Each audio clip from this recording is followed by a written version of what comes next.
복된 이 주일에 우리 주님께서 주신 말씀입니다. 사도행전 3장입니다. 1절에서 16절까지 말씀을 제가 받들어 읽겠습니다. 제9시 기도 시간에 베드로와 요한이 성전에 올라갈새 나면서 못 걷게 된 이를 사람들이 메고 오니 이는 성전에 들어가는 사람들에게 구걸하기 위하여 날마다 미문이라는 성전 문에 두는 자라. 그가 베드로와 요한이 성전에 들어가려 함을 보고 구걸하거늘 베드로와 요한이 더불어 주목하여 이르되 우리를 보라 하니 그가 그들에게서 무엇을 얻을까 하여 바라보거늘 베드로가 이르되 은과 금은 내게 없거니와 내게 있는 이것을 내게 주노니 나사렛 예수 그리스도의 이름으로 일어나 걸으라 하고 오른손을 잡아 일으키니 발과 발목이 곧 힘을 얻고 뛰어 서서 걸으며 그들과 함께 성전으로 들어가면서 걷기도 하고 뛰기도 하며 하나님을 찬송하니 모든 백성이 그 걷는 것과 하나님을 찬송함을 보고 그가 본래 성전 미문에 앉아 구걸하는 사람인 줄 알고 그에게 일어난 일로 인하여 심히 놀랍게 여기며 놀라니라. 나은 사람이 베드로와 요한을 붙잡으니 모든 백성이 크게 놀라며 달려나와 솔로몬의 행각이라 불리우는 행각에 모이거늘 베드로가 이것을 보고 백성들에게 말하되 이스라엘 사람들아 이 일을 왜 놀랍게 여기느냐 우리 개인의 권능과 경건으로 이 사람을 걷게 한 것처럼 왜 우리를 주목하느냐 아브라함과 이삭과 야곱의 하나님 곧 우리 조상의 하나님이 그의 종 예수를 영원롭게 하셨느니라. 너희가 그를 넘겨주고 벨라도가 너와 주기로 결의한 것을 너희가 그 앞에서 거부하였으니 너희가 거룩하고 의로운 일을 거부하고 도리어 살인한 사람을 놓아 주기를 구하여 생명의 주를 죽였도다. 그러나 하나님이 죽은 자 가운데서 그를 살리셨으니 우리가 이 일의 증인이라. 같이 읽겠습니다. 그 이름을 믿음으로 그 이름이 너희가 보고하는 이 사람을 성하게 하였나니 예수로 말미암아 난 믿음이 너희 모든 사람 앞에서 이같이 완전히 낫게 하였느니라. 아멘. 오늘 본문은 나면서부터 안전뱅이가 걷게 된 놀라운 사건이 기록되어 있습니다. 이 사건은 예수님의 그 부활 그리고 승천 이후에 그리고 성령 강림 사건 이후에 일어난 사건입니다. 예수님의 제자들이 성령 충만을 받고 행한 첫 번째 이적입니다. 그 당시에는 남에서부터 이렇게 안전뱅이가 되면 어찌할 도리가 없었습니다. 의술이 발달하지 못했기 때문에 어떤 수술이나 재활로 걷게 하지를 못했습니다. 이 사람은 나면서부터 안전뱅이로 살아왔는데 지금 벌써 40살이나 되었습니다. 목골은 살아야 하니까 그렇지만 이 안전뱅이 할 수 있는 일하고는 없지 않습니까? 할 수 있는 일이라고는 성전 앞에서 구걸하는 일이었습니다. 자기가 못 걸으니까 사람들이 그를 메고 와가지고 성전의 미문한 곳에 앞에 놓았습니다. 아마도 성전에 기도하러 오는 사람들은 그래도 가난한 자를 돌보라는 하나님의 명령을 따라서 몇 푼이라도 주지 않을까 그런 생각이었던 것 같습니다. 그날도 이 안전뱅이는 성전에 기도하러 온 사람들에게 몇 푼 얻게 될 것이라는 기대감을 갖고 성전 비문에 앉아 있었습니다. 그때에 시간이 되어 때를 정해놓고 기도하던 베드로와 요한 사도가 기도하러 성전으로 들어가는 중이었습니다. 거기서 이 두 분을 만나서 이 안전뱅이가 걷게 되는 놀라운 일을 경험하게 됩니다. 이 남녀가 앉아서 구걸하는 장소는 본문에 나와 있는 것처럼 예루살렘 성전의 미문이라는 곳입니다. 여러분, 특별히 성전은요, 누가 맨 처음에 이 솔로몬 성전을 지었지요? 솔로몬 왕이 지었습니다. 아버지 다윗이 그토록 성전 지키를 간절히 원했지만 하나님 허락하지 않으셨습니다. 자, 솔로몬이 지어서 너무나 멋진 이 성전을 하나님 앞에 헌당하게 됩니다. 그런데요, 하나님의 백성들이 성전은 건설하지만 제대로 하나님을 사랑하고 경외하지 못하니까 나라가 바벨론에 망하게 되었습니다. 그때에 성전 안에 쓸만한 것들은 다 빼앗겼습니다. 그리고 성전은 불타버렸습니다. 이스라엘이 바벨론에 포로 끌려간 지 70년 만에 일부 유대인들이 예루살렘으로 귀환하게 됩니다.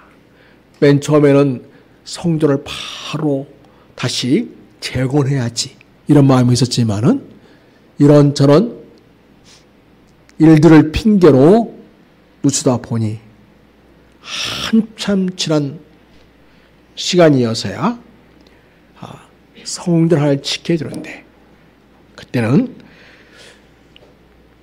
금과 은으로 지어진 성전이라기보다는 하나님께서 말씀하시기를 야, 가까운 데 있는 나무를 베어다가 성전을 지어라.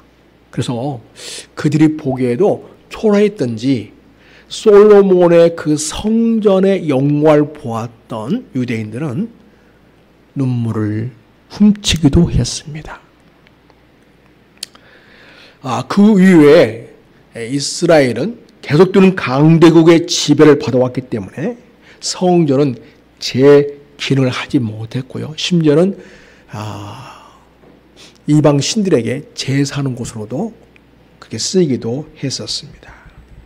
자, 오늘 본문에 나오는 성전은 헤롯이 지은 성전입니다. 헤롯은 정통 유대인이 아닙니다. 당시 왕은 로마 황제가 임명을 했습니다. 여러분, 유대의 정통 왕가는 어떤 가문인가요? 다윗 가문이죠.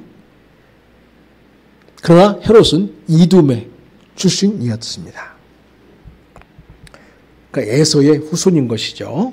헤롯은 정통성이 없는 왕이기 때문에 유대인들의 환심을 사기 위해서 정치적으로 계산하면서 일을 벌이게 됩니다. 바로 그 당시에 황폐해 있던 성전을 재건하게 됩니다. 헤롯은 솔로몬이 지은 성전보다 더 크게 지었습니다. 그리고요, 이 성전이 하나님 앞에 온전히 제사하며 또 백성들을 말씀으로 교육하며 하나님 섬기는 일에 온전히 그렇게 삶을 드리기보다는 성전에 일하는 당시의 사람들은 돈 모으기에 정신이 없었습니다. 오죽했으면 예수님이 성전을 방문했을 때 채찍을 들지 않았습니까?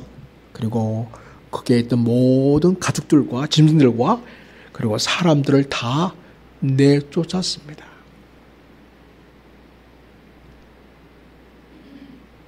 내 집은 만민이 기도하는 집이다 말씀하시면서, 그러니까 기도의 정신이 사라져 있다는 것을 보여줍니다. 그리고 예수님은 제자들에게 앞으로 성전이 어떻게 될 것인가를 이렇게 이야기해 줍니다. 마가복음 13장입니다. 거기 보면 1절에서 예수께서 성전에서 나가실 때 제자 중 하나가 이르되 선생님이여 보소서 이 돌들이 어떠하며 이 건물들이 어떠하니까. 예수께서 이르시되 네가 이 큰 건물들을 보느냐? 돌 하나도 돌 위에 남지 않고 다 무너뜨려지리라 하시니라. 그러니까 예수님 당시에 이미 성전의 정상적인 기능 다 끝났고요. 거기 하나님의 영광은 더 이상 있지 않았습니다. 그리고 돌 하나도 돌 위에 남지 않고 멸망하리라는 예고를 하셨습니다. 그러니까 지금 성전 미문 앞에서 안전뱅이가 구걸하는 이 상황은 예수님이 십자가에서 이제 죽으시게 되고 그 다음에 부활하신 후에 예수를 믿는 자들에게 오순절날 성령님이 오셨죠. 그 사건 직후에 일어난 일이 되겠습니다. 당시 종교적으로는 성전에서 어마어마한 권위를 가지고 활동하는 대상들, 그리고 성전치기들, 사두개인들, 바리새인들, 이런 종교 지도자를 비롯해서 이스라엘은 전체적으로 영적 위기에 놓여 있었습니다. 예수님이 성전에 들어가셔서 채찍질했던 그때보다도 더 영적으로 부패 있을 그런 상황입니다. 지금 안전뱅이는 구걸하려고 성전 민문 앞에 있고요. 거기서 성전에 기도하러 온 베드로와 요한 사도를 만나게 되었습니다. 오늘 본문을 보면요, 이 성전은 이 안전뱅이에게 해줄 수 있는 것이 아무것도 없었습니다. 그리고 건물은 지금 멀쩡하게 잘 서 있는 것 같아 보이지만은 영적으로는 이미 유효 기간이, 그 기능이 이미 지나버린 상태였습니다. 멸망을 앞두고 있습니다. 지금 안전뱅이는 미문이라는 성전 문 앞에 있습니다. 성전의 문이 얼마나 아름다웠으면 말 그대로 아름다움이 문문자, 아름다운 문이다, 이렇게 불렀을까요? 그게 바로 성전이 보여주는 겉모습이라고 할 수가 있겠습니다. 안전뱅이가 구걸하던 성전의 미문은 이방인의 뜰을 지나 유대인의 뜰로 들어가는 문입니다. 브루스라는 신학자는 아마도 안전뱅이가 유대인으로서의 자존심 때문에 이방인들에게 구걸은 못하고 동적인 유대인들에게 구걸하려고 미문 앞에 앉았을 것이라 이렇게 이야기합니다. 또 그 박사님에 의하면 여기 미문의 이름은 니카노누문이라고 합니다. 당시에는 아침 저녁으로 중요한 예배가 2번 있었다고 합니다. 베드로와 요한은 성전 바깥들에서 안뜰로 이어지는 계단을 올라갔습니다. 그 이유는 유대인의 뜰에서 저녁 제사 시간에 있었던 기도회에 참석하기 위해서였습니다. 두 사도는 그곳에서 미문에 앉아서 구걸하던 여기 안전뱅이와 눈이 마주치게 되었습니다. 사랑하는 여러분, 오늘 말씀의 표현 중에 너무나 자연스럽게 성전 문이라고 하는 이 장소를 보여주는 그런 표현이 있습니다. 이 문이라는 전통적인 상징의 의미를 찾아서 본문을 보면 이 사건의 영적인 의미를 우리가 더 깊게 알 수가 있겠습니다. 전통적으로 문은 심판의 장소였습니다. 이 사건은 성전 미문에서 일어난 심판의 사건이라는 성격을 띠고 있다, 이렇게 볼 수 있다는 것입니다. 구약에서 문은 종종 재판의 장소였습니다. 여러분, 출애굽 때 문설주에 어린 양의 피가 없으면 어떻게 되었습니까? 천사에 의해서, 죽음의 사자에 의해서 죽임을 당했습니다. 그러니까 심판받은 것이죠. 어린 양의 피가 없기 때문에요. 또 스스로 나는 주인의 종이 되겠습니다. 이거를 총독으로 판결할 때에도 문설주, 문 앞에서 그 모든 일을 공식적인 재판 과정을 통해서 시작했던 것이죠. 거기에서 송곳으로 귀를 뚫도록 했습니다. 또 죄를 지은 자의 예물은 회막문에서 잡아 피를 흘리도록 했습니다. 여러분, 레위기 1장 한번 보시겠습니다. 5절을 보면, 그는 여호와 앞에서 그 수송아지를 잡을 것이요, 아론의 제사장들은 그 피를 가져다가 회막문 제단 사방에 뿌릴 것이며, 여기서 보면은 죄를 지은 자, 재물을 잡을 때 문 앞에서, 회막문 앞에서 잡았다, 이렇게 표현하고 있습니다. 그 다음에 여러분, 그 모세를 대적해가지고 반기를 든 자들이 있었죠? 고라의 자손들이요. 고라의 자손들이 모세를 대적할 때에 심판이 행해진 곳도 문 앞이었습니다. 회막문 앞이었습니다. 민수기 16장을 보면 18절에 그들이 제각기 향로를 가져다가 불을 담고 향을 그 위에 얹고 모세와 아론과 더불어 회막문에 서니라. 고라가 온 회중을 회막문에 모아놓고 그 두 사람을 대적하려 하매 여호와의 영광이 온 회중에게 나타나시니라. 이렇게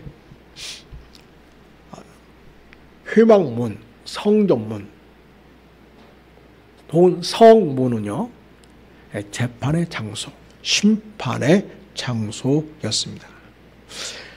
그리고 폐역한 자식에 대한 심판도 이 문 앞에서 이루어졌습니다.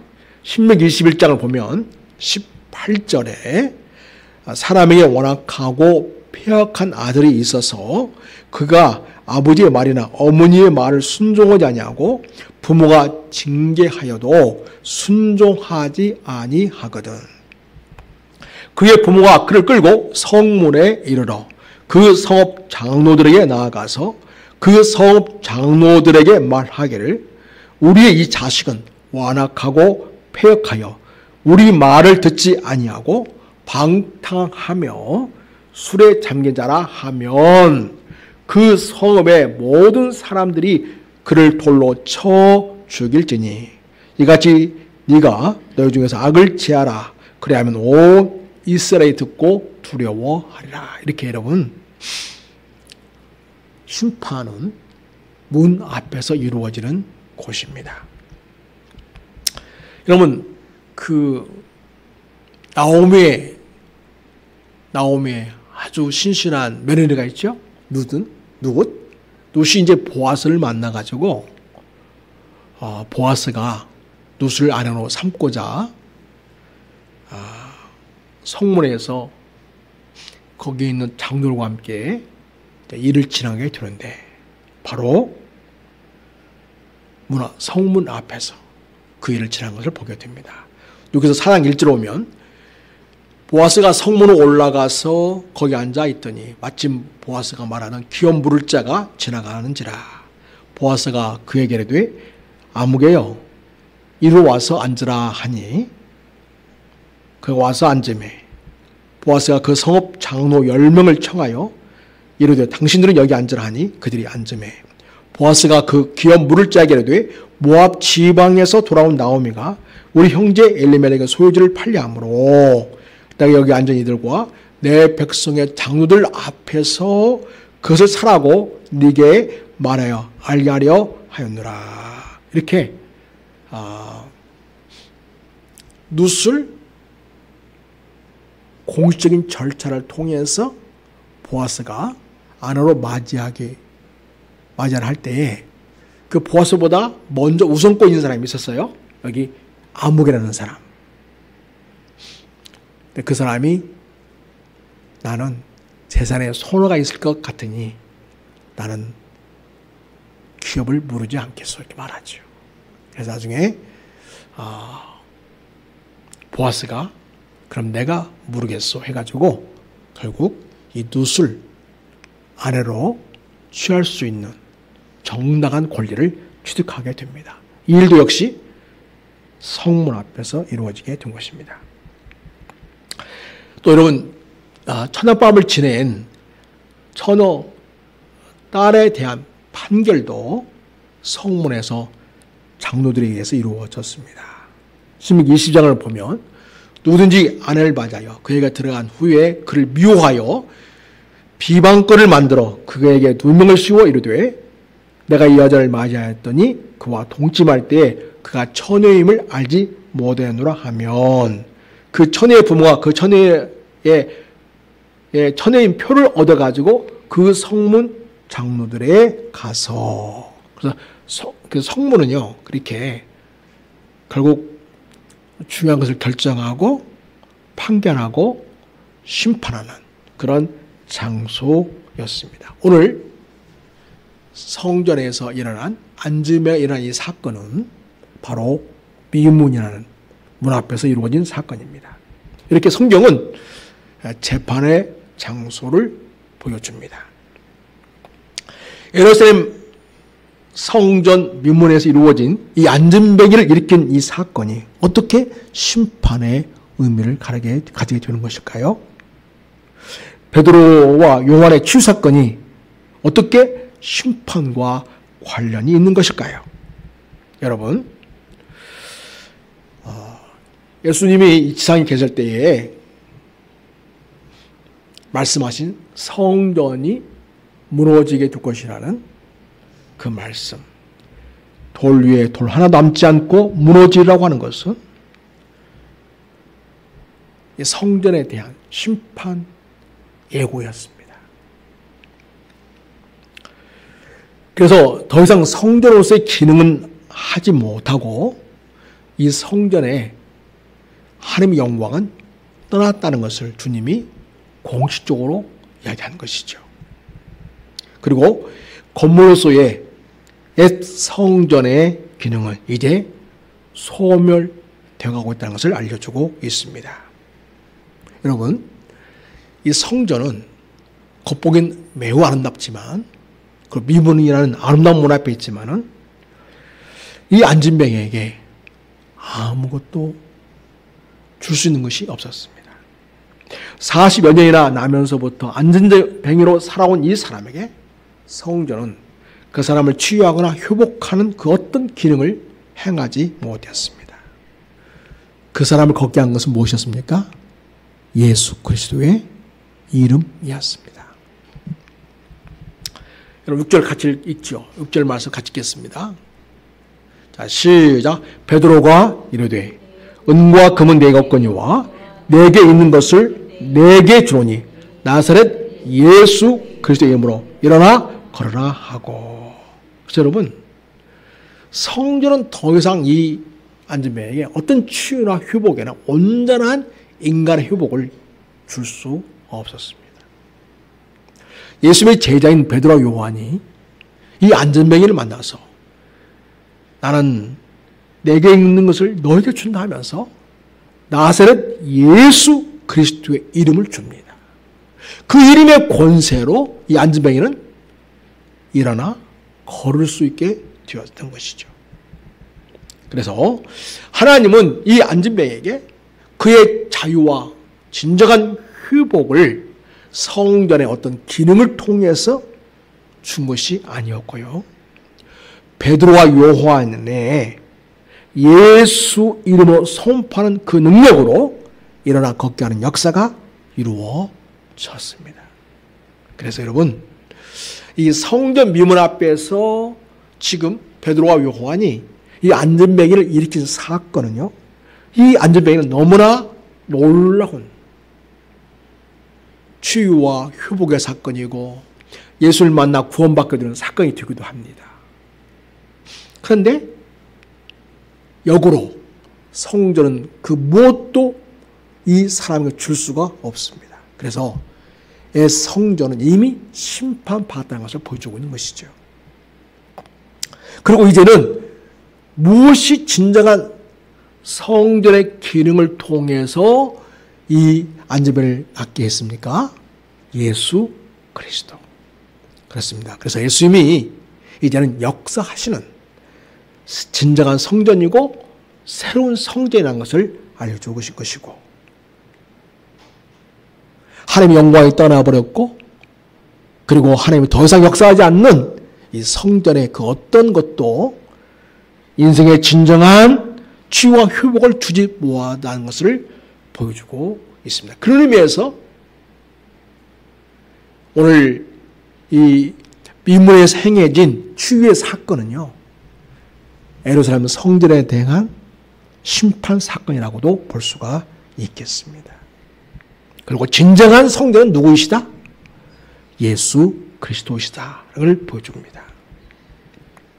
사도들이 성전 미문에서 병자를 치유한 이 사건은 성전에 대한 심판일 뿐만 아니라 앞으로 예수님이 하신 예언 말씀대로 성전에 멸망이 있게 될 것을 내다보게 해줍니다. 성전에 대한 예수님의 예언이 성취가 됩니다. 성전에 대한 심판은 절정에 이르게 됩니다. 실제로 이 사건이 있은 지 좀 시간이 지나서 70년, 그러니까 주 70년, 로마의 티토 장군이 이끌고 온 군사에 의해서 예루살렘은 함락되고 성전은 무너졌습니다. 예수님 말씀대로 돌 위에 돌 하나도 남지 않고 허물어졌습니다. 이렇게 베드로와 요한이 40년 된 안전병이를 고친 이 사건은 옛 성전의 시대는 심판받아 지나갔고 예수님이 새 성전으로서 새 시대를 여셨다는 것을 보여줍니다. 예수님은 하나님의 임재이신 바로 성전이십니다. 새 성전이십니다. 새 성전이신 예수님은 우리 인생을 새롭게 하십니다. 우리를 치유하십니다. 우리를 회복하십니다. 예수님 우리를 그렇게 회복하시고 치유하시는 권세와 능력을 가지신 분이십니다. 예수님이 하늘로 올라가기 전에 뭐라고 하셨냐면 내가 너희와 함께 영원히 함께 하겠다 하셨습니다. 그래서 영원히 함께 하시는 임마누엘의 성전으로서 오늘 우리와 함께 하시고 있습니다. 그래서 이 사건은요, 옛 성전에 대한 심판 사건이면서 동시에 새 성전이신 예수 그리스도의 진정한 치유와 회복의 역사를 보여주는 사건이다. 이렇게 확인할 수 있겠습니다.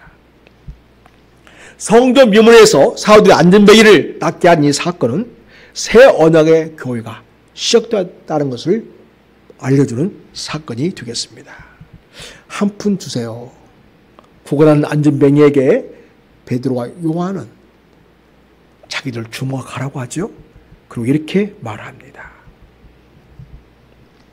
베드로가 이르되 금과 금은 내게 없거니와 내게 있는 이것을 내게 주오니 나사렛 예수 그리스도의 이름으로 일어나 걸어라 하고 7절 보니까 오른손을 잡아 일으키니 발과 발목이 곧 힘을 얻고 8절 같이 읽습니다. 뛰어 서서 걸으며 그리고 함께 성전으로 들어가면서 걷기도 하며 뛰기도 하며 하나님을 찬송하였다. 네, 놀라운 일이 일어났습니다. 그래서 여러분 안전매가 일어난 이 사건은 금과 은으로 이루어진 사건이 아닙니다. 이 안전매가 앉아있는 성전은 사실 금과 은으로 만들어졌습니다. 금과 은으로 만든 이 성전은 이제 하나님의 영광은 떠났고 이 안전뱅이에게 줄 수 있는 것은 구원하는 자리 하나일 뿐 진짜로 그 인생을 고치지 못했습니다. 그 인생 고치신 것은 건물이나 그 성전의 권유로 가진 권세의 결과가 아니었습니다. 예수님의 권세와 권위가 그 인생을 고쳤습니다. 우리 여러분 11절부터 한번 보겠습니다. 나은 사람이 베드로와 요한을 붙잡으니 모든 백성이 크게 놀라며 달려나가 솔로몬의 행각이라 불리우는 행각에 모이거늘 베드로의 이것을 보고 백성에게 말하되 이스라엘 사람들아 이 일을 왜 놀랍게 여기느냐 우리 개인의 권능과 경건으로 이 사람을 걷게 한 것처럼 왜 우리를 주목하느냐 하면서 누구를 주목하게 만들죠? 우리를 주목하지 말아라. 우리가 낫게 한 게 아니다. 누구다? 예수 그리스도다. 여러분 여기 보면 솔로몬의 행각이라고 하는 불리우는 행각에 모이를 그랬죠? 그래서 여러분 성전의 원형 성전의 원 모델은 바로 솔로몬 행정이죠. 그 영광이 어마어마했습니다. 그러나 그 성전은 결국 탈취당했고 불태워졌고 또 헤롯이 만든 성전은 역시 금관으로 만들었지만 아무런 능력도 역사도 이루지 못했다는 것이죠. 이 사람을 진정 회복하고 치유한 역사를 가져온 것은 바로 예수 그리스도의 권능이고 권세였다는 것을 이야기합니다. 그렇습니다. 예수를 믿는 믿음으로 이 사람이 완전히 낫게 되었습니다. 예수님은 사도들을 통해서 이 안전뱅이를 낫게 해주신 것입니다. 우리 예수님께서는 베드로와 요한을 대리로 내세워서 당시의 이름과 권세로 이 안전뱅이를 낫게 하셨습니다. 이것은 무엇을 보여줍니까? 예수님은 어떤 분이시다? 예수님은 우리를 진정으로 치유하고 구원하시기 위해서 이 세상에 보내신 하나님의 아들이시며 우리의 메시아이시다 라는 것을 증명한 것입니다. 사건을 통해서. 그래서 베드로 요한은 예수님이 어떤 분인지를 거기에 있는 사람들에게 알려주죠. 13절 보겠습니다. 13절부터 보겠습니다. 아브라함과 이삭과 야곱의 하나님 곧 우리 조상의 하나님이 그의 종 예수를 영원롭게 하셨느니라. 너희가 그를 넘겨주고 빌라도가 놓아 주기로 결의한 것을 너희가 그 앞에서 거부하였으니 너희가 거룩하고 의로운 일을 거부하고 예수님 살리는 것을 거부했죠. 예수님을 놓아 주려고 한다. 그걸 원하느냐 아니면 바라바를 놓아주길 바라냐 할 때 예수는 십자가에 못 박아달라고 바라바는 놓아주라고 요구하지 않았습니까? 여러분 보세요. 예루살렘 성전에서 하나님을 예배하는 자들이 어떤 짓을 하고 있죠? 하나님 보내신 그의 아들을 십자가에 못 박으라고 옅었다는 것입니다. 그리고 오히려 강도 살인을 일삼은 바라바를 놓아주라고 요청했다는 것이죠. 이 얼마나 악한 인간들의 그 모습을 보여줍니까? 그러니 그 당시에 성전의 기능은 완전히 끝난 것입니다. 너희가 거룩하고 의로운 일을 거부하고 도리어 살해한 사람을 놓아주기를 구하여 생명의 주를 죽여도다. 예수님 어떤 분이시다고요? 생명의 주님이신 분이다는 거죠. 근데 그분을 죽였다는 것이죠. 자, 15절 이하에 보면 그러나 하나님이 그 죽은 자 가운데서 그를 살리셨으니 예수님을 살리셨으니 우리가 이 일의 증인이라. 그래서 예수님의 제 아들은 부활의 증인이죠. 십자가에 죽으셨다는 걸 보았고 예수님이 부활하신 것을 보았고 40일 동안 예수님을 직접 경험했습니다. 그 이름을 믿음으로 그 이름이 너희가 보고 아는 이 사람을 성하게 하였다. 누구의 이름이? 예수라고 하는 이름이 이 사람을 성하게 했다.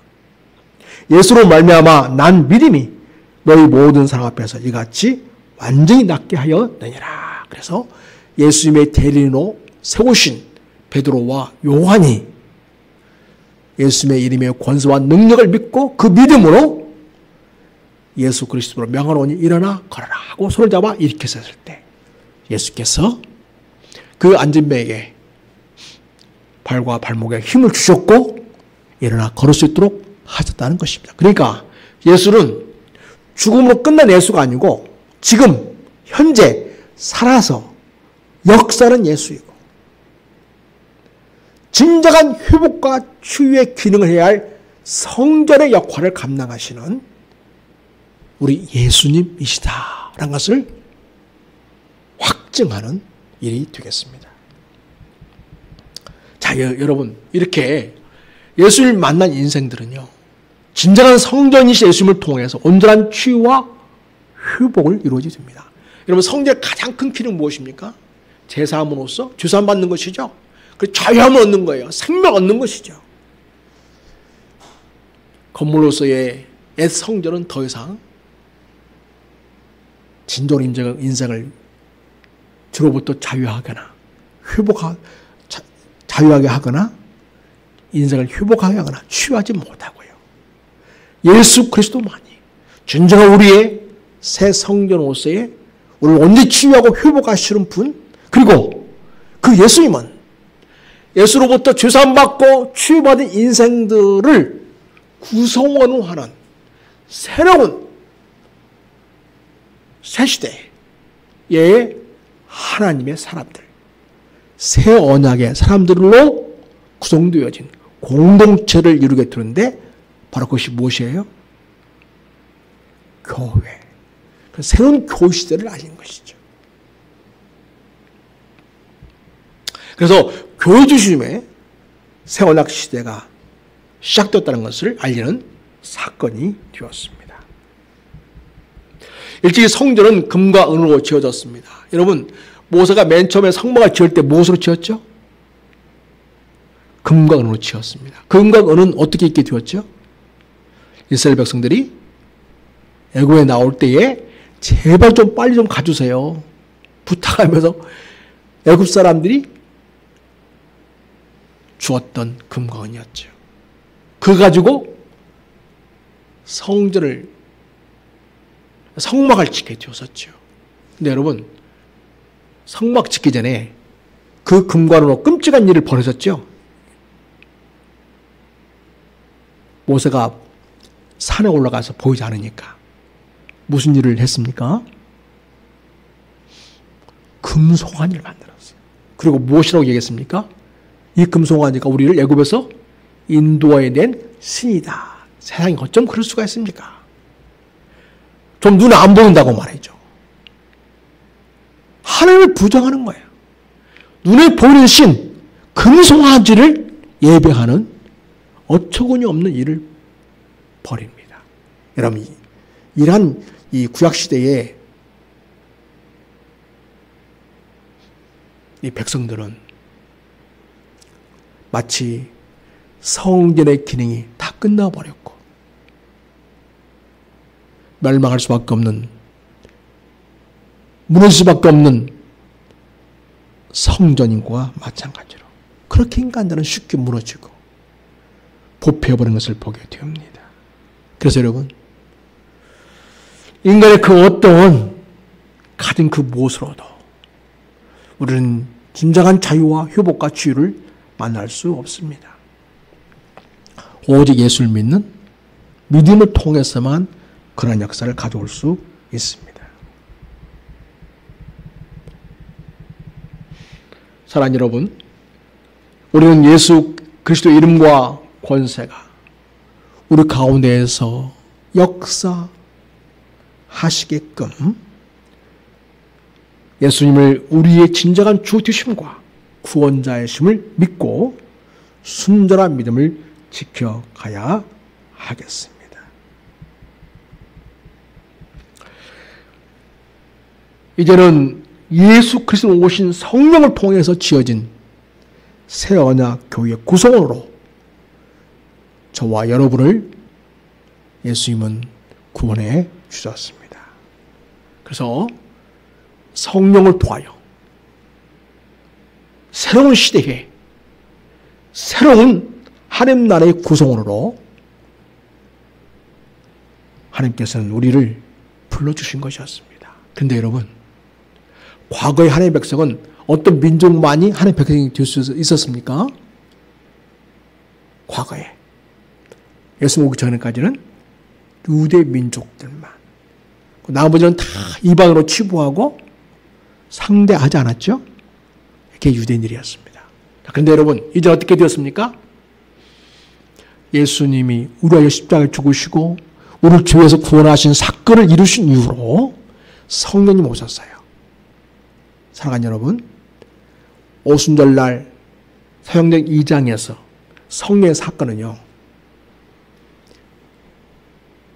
전 세계에 있는 사람을 대상으로 구원의 역사를 이루는 결과를 가져오는 그런 엄청난 사건이 되어서 온 민족을 하나님의 백성으로 삼으시는 위대한 구원 사건의 문을 여신 것으로 우리에게 보여주고 있습니다. 아울러서 여러분, 사도행전 8장을 보면 베드로가 고넬료의 집에서 설교를 할 때 성령이 오십니다. 그들이 완전한 이방인들이에요. 이방인들이지만 하나님은 더 이상 유대인이나 이방인 가리지 않으시고 말씀을 하나님의 말씀으로 받고 믿음으로 받고 예수님을 진실히 믿는 그들에게 성령을 부어주셨어요. 그 이후에